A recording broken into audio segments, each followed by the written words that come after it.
मैं बताना चाहूंगा आपको कि आप किसी भी तरह का कभी भी कोई अगर स्प्रे करते हैं, खास तौर पर पियर में, क्योंकि पियर बहुत ही सेंसिटिव है।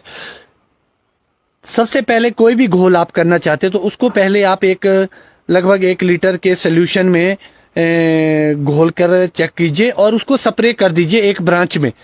जब अगर आपको लगा कि 24 घंटे के अंदर या 48 1-2 दिन के अंदर उसमें कोई बर्निंग नहीं हुई, कोई उसमें दिक्कत नहीं आई, तब आप उसकी स्प्रे की ओर जा सकते हैं। अलबत्ता आप इस चीज से बचे। अब बात आती है आपकी पियर को लेके, क्योंकि एक पियर भी एक बहुत अच्छी मार्केट ले रहा है और मगर पियर मैक्सिमम खराब हो जाती है।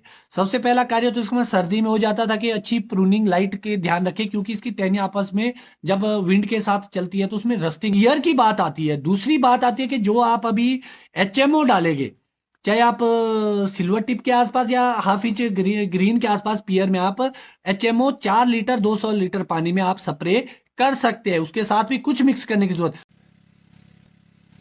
तो सबसे पहले मैं पियर के विषय में बात करना चाहूँगा आप सभी लोगों से।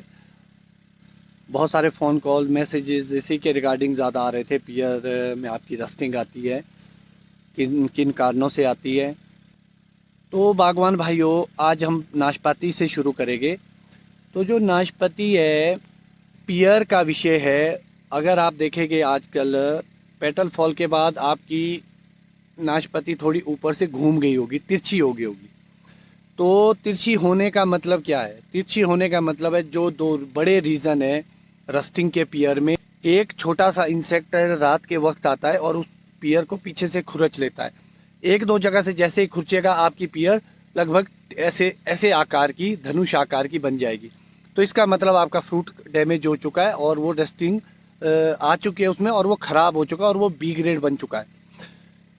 जिन बागवान भाइयों के ये प्रॉब्लम नहीं है या जिनकी आ चुकी है, उनके लिए मैं आप क्या कर सकते हैं, उसकी प्लकिंग कर सकते हैं। जो आपके नाशपाती में तिरछी हो चुकी है पियर, उसको कट डाउन कीजिए, काट के नीचे फेंक दीजिए, क्योंकि वो बाद में होना भी बी ग्रेड है। इस साल पियर, तो पियर के लिए आप क्या करेंगे, तो जो अभी आप इमीडिएट उसमें कौन सी स्प्रे करें अब इंसेक्ट के लिए। तो जो इंसेक्ट, जो पियर में इंसेक्ट है जो उसको डैमेज करता है, उसके लिए जो बहुत ही एक बढ़िया इंसेक्टिसाइड है फ्लूबेंडामाइड। 20% WG फॉर्म आती है इसकी, फ्लूबेंडामाइड। एक्चुअल में जो ये फ्लूबेंडामाइड है, इसको आप 2 कंपनी के मैं आपको ब्रांड नेम से बताऊंगा, क्योंकि लोगों के अंदर बहुत ही कन्फ्यूजन पैदा हो जाता है कि भाई कौन से इंसेक्टिसाइड करें हम। कई लोग क्लोरोफोरिफॉस भी डालते हैं, थायोमेथोक्सोम भी डालते हैं। तो थायोमेथोक्सोम भी एक अच्छा सॉल्ट है, मगर एक प्रॉब्लम उसके साथ थोड़ी सी है कि अगर आप नेक्स्ट स्प्रे जल्दी नहीं करेंगे तो रस्ट माइट थोड़ी जल्दी आ जाएगी और माइट की प्रॉब्लम आ सकती है। तो जो ये फ्लूबेंडामाइड 20% WG फॉर्म है, इसको आप एक टाटा कंपनी का भी आता है ये प्रोडक्ट, और एक इफ़को का आता है टकी भी। तो इसको आप 50 ग्राम 200 लीटर पानी के डोज से आप इसकी स्प्रे पियर में कर सकते हैं, जिससे आपका इंसेक्ट का डैमेज ख़त्म हो जाएगा। उसके बाद जो पियर की मैं अगर बात करूं, पियर में जो बहुत ही मेजर प्रॉब्लम आ रही है काफ़ी सालों से, आ तो बहुत पहले से नहीं, तब कुछ ज़्यादा ही खतरनाक आ चुकी है, वो है रसेट माइट। रसेट माइट के लिए आप लोगों को क्या करना है, ऑलमोस्ट जब पीनट पियर का क्रॉस कर चुका होगा तो आपको लेंस लेना होगा। बागवान भाइयों, सबसे ज़रूरी है कि आपके पास अपने औजार पूरे हो, छोटे छोटे टूल्स हो, आपके पास एक टूल बैग हो जिसमें आपके सारे ज़रूरी चीज़ें रखी हो। आप ऑर्चर्ड की मॉनिटरिंग करते रहिए। जो आपके गोल्डन में रस्टिंग आती है, गोल्डन जिनके वो भी रसेट माइट की वजह से आते हैं। तो जो रसेट माइट है वो बहुत ही डेंजरस है, पियर को तो ऑलमोस्ट ख़त्म कर देती है। आप देखें कि ब्राउनिश कलर की हो जाती है पियर। तो उसके लिए आपको क्या करना है, पहले आपको इंसेक्टिसाइड की एक स्प्रे करनी है, अगर वो आपके कीड़ा आया है या उसको आप डैमेज होने से बचाना चाहते हैं। अभी है पेटल फॉल के बाद जब आप इंसेक्टिसाइड इमीडिएट डालते, बहुत जल्द डालना चाहिए, उसके लगभग हफ्ते के बाद, उसके बाद आप जो पियर में नेक्स्ट स्प्रे करेंगे लगभग 10 दिन के बाद। हफ्ते हफ्ते की एक डोज है, हफ्ते और 10 दिन के बाद एक स्प्रे और करेंगे आप। उसमें आप समर ऑयल 2 लीटर डाल सकते हैं। समर ऑयल के साथ एक आप माइटीसाइड डाल सकते हैं। आप मार्केट में जो अवेलेबल होगा आपके पास माइटीसाइड, 2-3 नाम से मैं बताऊंगा। एक मिटिगेट करके आता है, एक सेडना करके आता है, एक विल्थरिन करके आता है। ये जो चीज़ें हैं इसको आप समर ऑयल के साथ मिक्स करके स्प्रे कर सकते हैं पियर में रस्ट माइट कंट्रोलिंग के लिए। उसके बाद कुछ लोग ऑर्गेनिक बेस पे कोई केमिकल नहीं डालना चाहता, तो आप समर ऑयल के साथ नीम ऑयल डाल सकते हैं, जिससे आपकी रस्टिंग की प्रॉब्लम काफ़ी हद तक कंट्रोल हो जाएगी। आप पूरी मॉनिटरिंग करते रहिए अपने नाशपाती के पत्तों की लेंस के साथ। आजकल बहुत अच्छे एंड्रॉयड फ़ोन भी मैक्सिमम लोगों के पास है, उसमें जूमिंग फैसिलिटी है। आप पत्ते को नीचे स्टेबल रखिए और ऊपर से जूम करके अपने मोबाइल के कैमरे से भी आप अपने कैमरे का भी आप इस्तेमाल कर सकते हैं। आपको लेंस की भी इतनी ज़रूरत नहीं है। सबके हाथ में एंड्रॉयड है, जो इस वक्त देख रहे हैं लोग मेरी लाइव, सबके पास हाथ में फ़ोन है। तो आप कैमरा ऑन कीजिए, सेब के पत्ते, पियर के पत्ते, हमेशा उसकी मॉनिटरिंग कीजिए। तो जब आप जूम करके देखेंगे या ऐसे भी देखेंगे तो आपको जो छोटे छोटे कीड़े हैं वो ऐसे ही दिख जाएंगे। तो ये मॉनिटरिंग करना बहुत ही ज़रूरी है। 2 टाइम समर प्रून कर सकते हैं आप। एक आपका बगीचा तब जब आपके बगीचे में लगभग 6 से 7 इंच की ग्रोथ वेजिटेशन आ जाए, ग्रोथ आ जाए। और दूसरी आपकी जुलाई, अगस्त, सितंबर के आसपास भी आप एक समर प्रून कर सकते हैं। लगभग 8 इंच जो हमारी ये नई वेजिटेशन है वो लगभग 8 इंच तक हो चुकी है। अब यहाँ एक देखने वाली बात होगी कि हम इसको अभी से ही हम इसको समर प्रून करेंगे, क्योंकि जो हमारा बड है नेक्स्ट ईयर का बड वो इसी साल बनना है।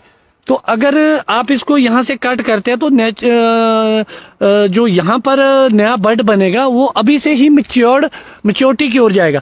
और साथ ही साथ आप एक काम कर सकते हैं, आप देखेंगे ये रिंग्स है जो लास्ट ईयर के इस साल के हमने छोड़े थे, तो आप इसको रिंग पर से भी काट सकते हैं और यहाँ पर इसकी ग्रोथ रुक जाएगी। और जो इसके साथ ये बड बन रहा है, ये कुछ बड बन रहे हैं, आप देख पाएंगे ये वाले बड, तो ये मैच्योरिटी की ओर जाएंगे और इससे लाइट पेनिट्रेशन भी अच्छी होगी। आप इसमें सब में रिंग कट कर सकते हैं।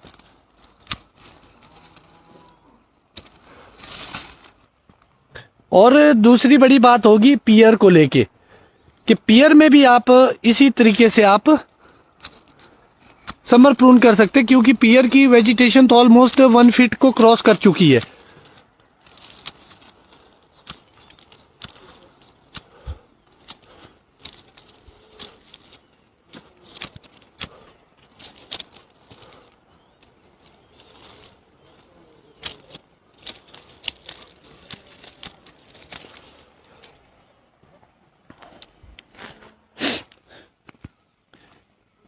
ये कुछ ऐसे कार्य जो आप आजकल अपने ऑर्चर्ड में कर सकते हैं। बहुत सारे बागवान पियर में यूरिया बहुत ज़्यादा मात्रा में डालते हैं, जिससे पियर भी खराब होती है। अगर आपने यूरिया डालना ही है तो उसकी मात्रा कम रखे, लगभग 1 किलो से कम ही मात्रा में डाले।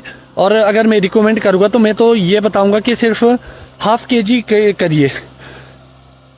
भले ही वो स्प्रे आप हर 10 दिन में या 15 दिन में रिपीट करें, मगर एक साथ ही हैवी डोज ना डालें। उसके बाद जब आपके नेक्स्ट कोई माइट की प्रॉब्लम आती है तो उसके लिए आपके पास मिटिगेट एक अच्छा ऑप्शन हो सकता है। उसके बाद एबासीन आपके पास एक अच्छा ऑप्शन हो सकता है, क्योंकि मैक्सिमम जो पियर में रस्टिंग आती है, जो खराब होती है, वो होती है माइट की वजह से। तो माइटीसाइड आप अप्लाई कर सकते हैं अपने ऑर्चर्ड में। आप यूरिया को पियर के सॉइल के माध्यम से भी दे सकते हैं, या तो आप उसको घोल के दीजिए या आप ग्रेनुअली डाल दीजिए अगर आपके बारिश अच्छी आ रही है।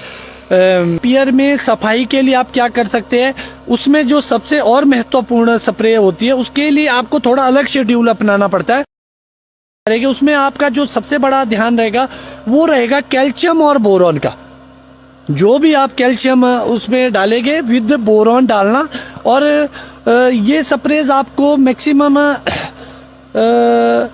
हर 15 दिन में, कोई भी स्प्रे आप करते हैं पियर में वो 10 से 15 दिन, 10 दिन में भी आप रिपीट कर सकते हैं। 15 एक दिन बहुत अच्छा समय रहेगा आपके लिए। 15 दिन के बीच में आप उसको रिपीट करते रहिए। अगर आपको बीच में कोई दूसरी डालनी है तो उसको 7, 8 या 10 दिन के बाद करें, और नहीं तो आप 15 दिन का एक शेड्यूल बनाए अपना। तो 15 दिन में आप कैल्शियम और बोरॉन की स्प्रे पियर में कर सकते हैं, क्योंकि उससे शाइन आती है पियर में और रस्टिंग बिल्कुल खत्म हो जाती है। और क्योंकि आपको पता है कैल्शियम स्किन को थिक करता है, मजबूत करता है, मोटा करता है। तो जो पियर की स्किन है वो बहुत ही सेंसिटिव होती है, पतली होती है, इसलिए उसको वो स्ट्रॉन्ग करता है। और साथ साथ फ्रूट फिनिशिंग भी। इसके बाद पियर में आपको जब वॉलनट के क्रॉस कर देगा उसके बाद भी एक मॉनिटरिंग करने की जरूरत है बागवान भाइयों। एक प्रकार का कीड़ा फिर आता है जो बी ग्रेड करता है, तो वो आप ऐसे ना करें स्प्रे, पहले मॉनिटरिंग करें कि कितने % कोई इंसेक्ट आया है, उसके बाद ही आप फॉलियर स्प्रे पे जाए। उसके बाद पियर को जब आप प्लग करेंगे उससे पहले जब प्री मॉनसून आता है, एक सुंडी आती है वहाँ पे, आप देखेंगे पत्ते जब चिपक जाते हैं बारिश के बाद पियर में, तो अंदर से ऐसे टनल जैसी बनाई होती है, वो बहुत सारा डैमेज करती है, वो सुंडिया होती है। उसके लिए आप सेम टेक्निक डाल सकते हैं। मार्केट में एलिका टाइप में भी आता है, थायोमेथोक्सोम भी आप उस वक्त स्प्रे कर सकते हैं। और ये एक बहुत अच्छा ऑप्शन होगा पियर के लिए, इंसेक्ट से बचाने के लिए। हमारे मैक्सिमम बागवान पियर की मेहनत नहीं करते, बाद में परेशान हो जाते हैं कि पियर खराब होगी, हमारी गंदी होती है। ये गंदी नहीं होती है, अगर आप इसको अच्छे वे में, अच्छे तरीके से मैनेज करेंगे तो मुझे नहीं लगता कि पियर के बराबर पैसा कभी सेब दे पाएगा। क्योंकि सेब हमेशा रंग के आधार पे बिकता है और पियर हमेशा ग्रीन ही बिकती है, और लगभग अच्छे दाम लेती है अगर आपके पास एक अच्छी पियर है।